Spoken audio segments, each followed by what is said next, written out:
Hello, everyone. My dear students, we continue C++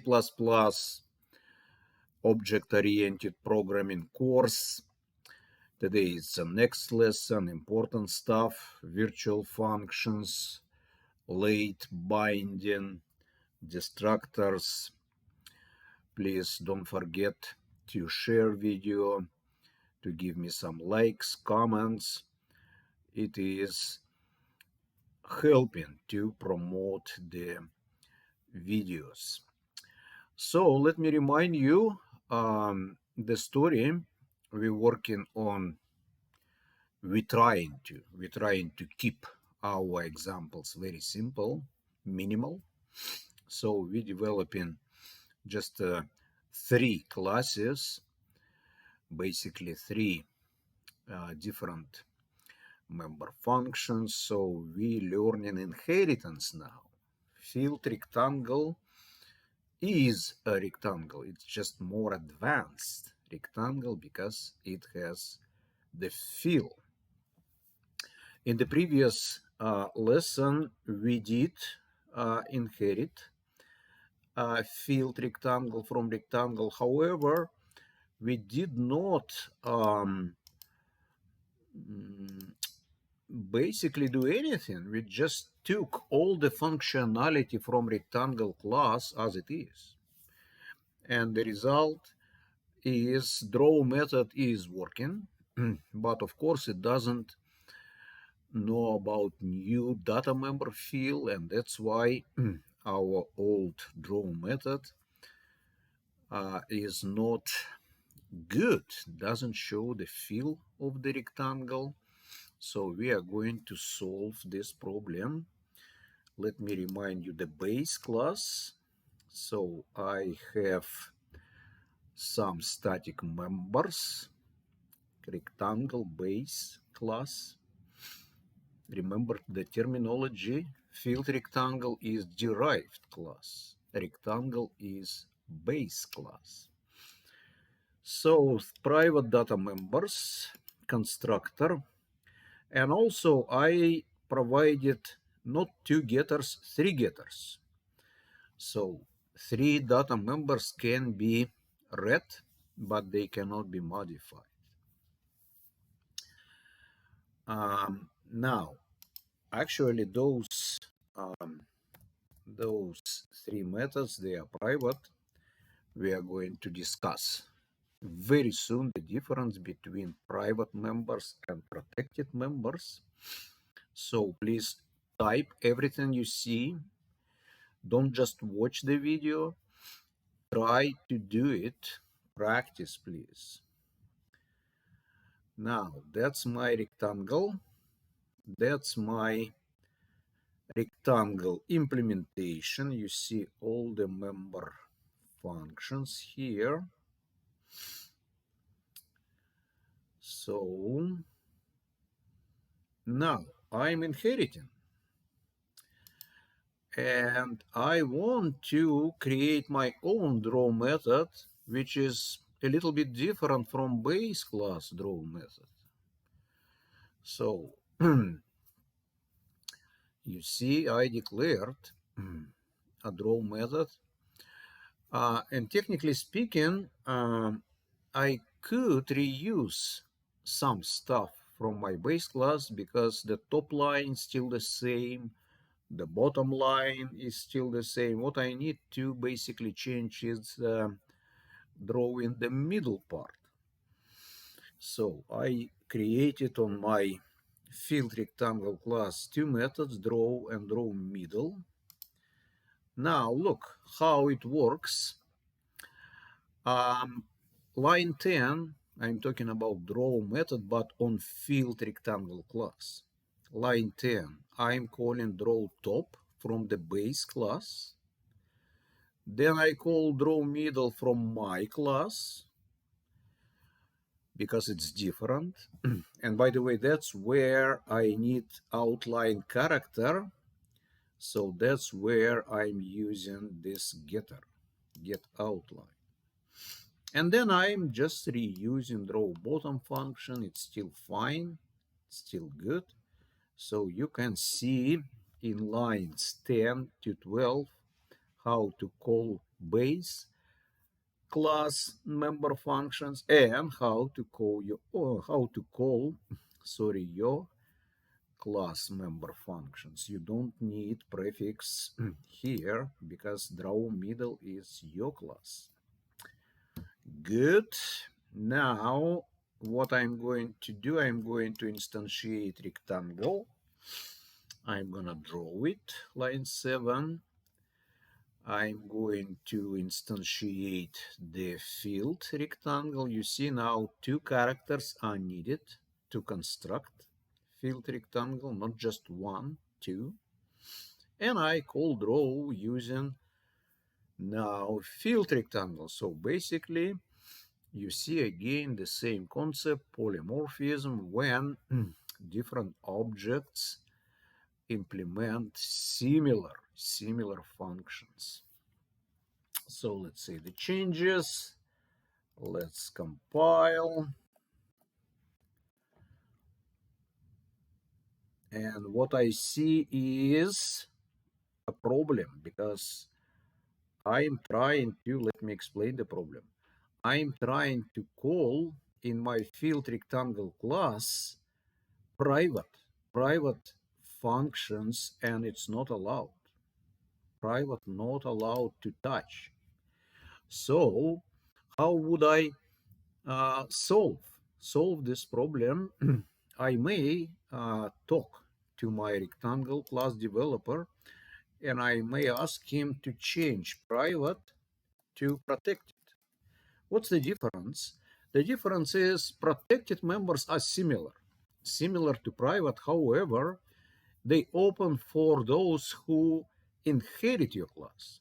So they not open for those who use your class, but they open for those who inherit your class.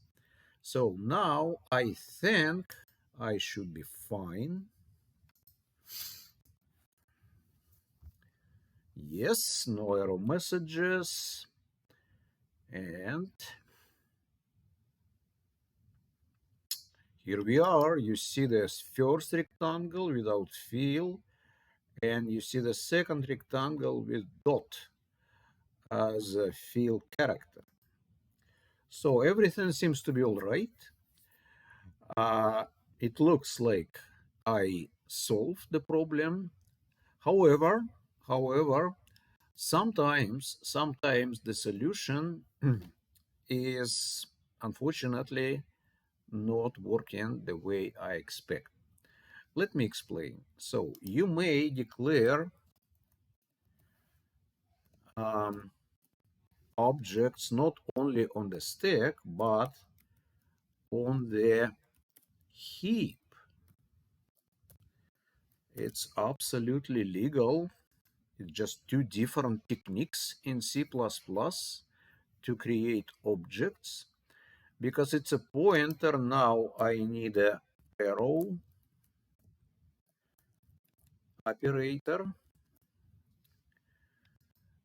Good. Let's try to do the same for the field rectangle.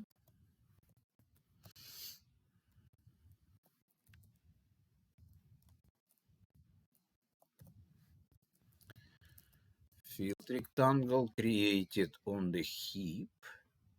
By the way, if you create on the heap, you're supposed to delete it. That's important. When you finish using an object, please delete it. Don't forget to release the memory. Now I'm going to basically look, I'm going to reuse the same variable, which means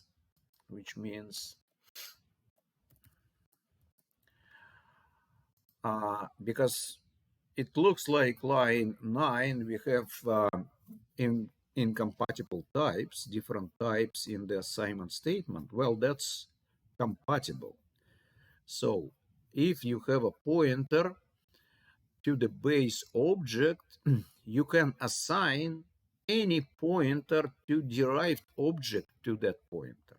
Remember, this is important rule. if I declare pointer to rectangle, any object that inherit rectangle can be saved in the pointer. No problem. So that's what I did. I'm creating another object, but I'm saving it into the same pointer. And I call draw again. So let's save the changes. Let's compile it. And now I have another issue. The issue is if you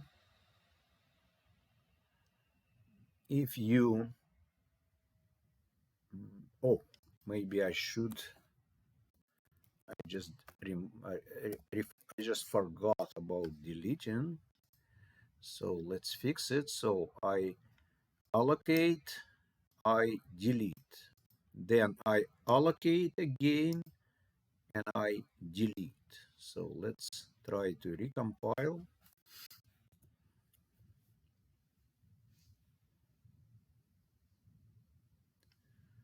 What's the problem?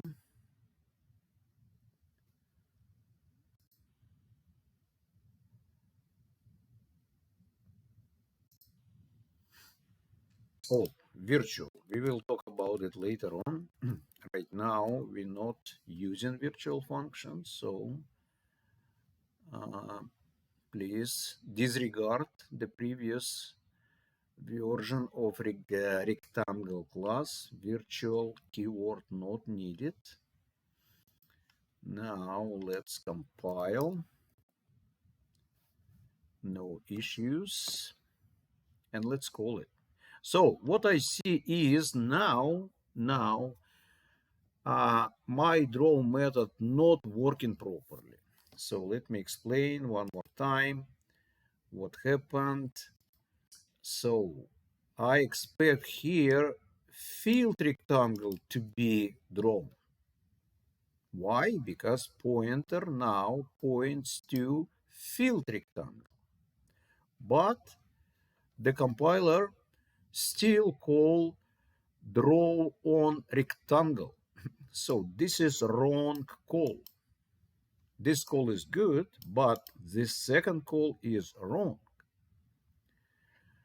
A compiler, runtime engine, they didn't understand properly which function to call.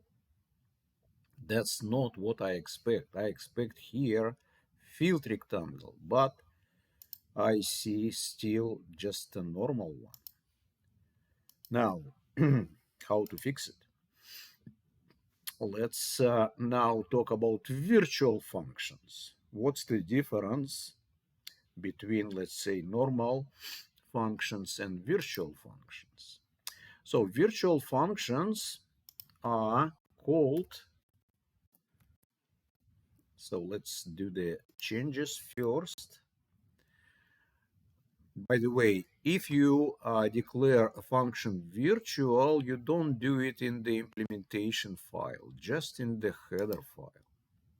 Now, if I inherit or overwrite in the inherited class, in derived class, a virtual function, I have to make it virtual too.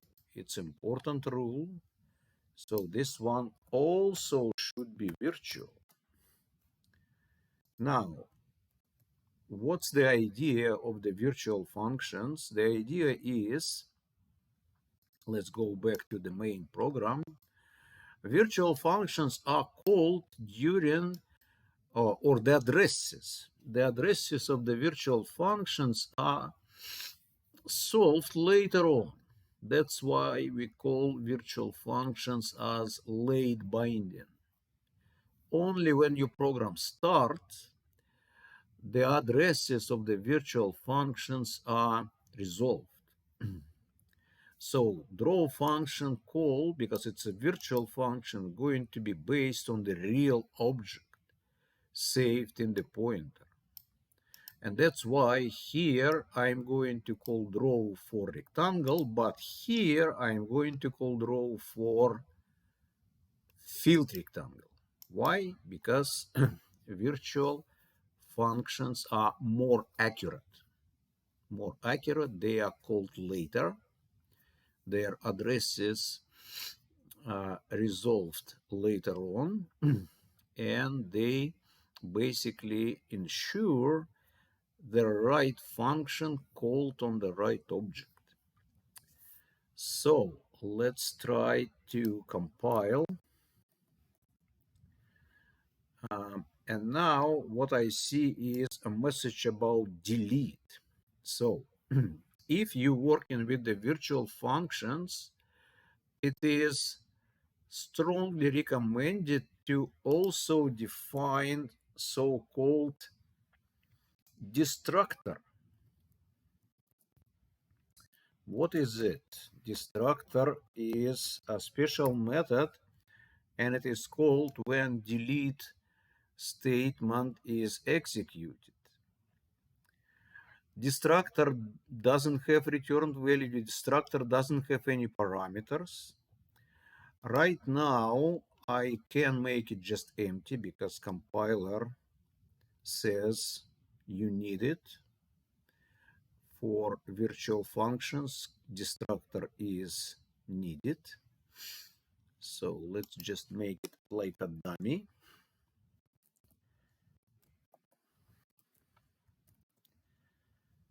Destructor name start with the tilde.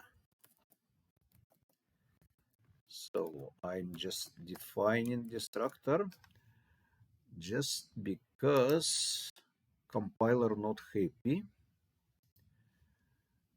And destructor also supposed to be virtual, supposed to be called based on the object type.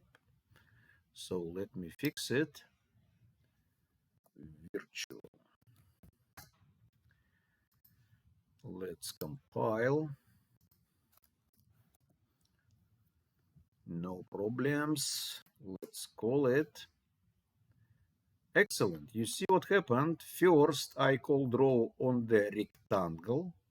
Secondly, I called row on the filled rectangle. Magic. Look, absolutely identical lines, 7 and 10, produce different results.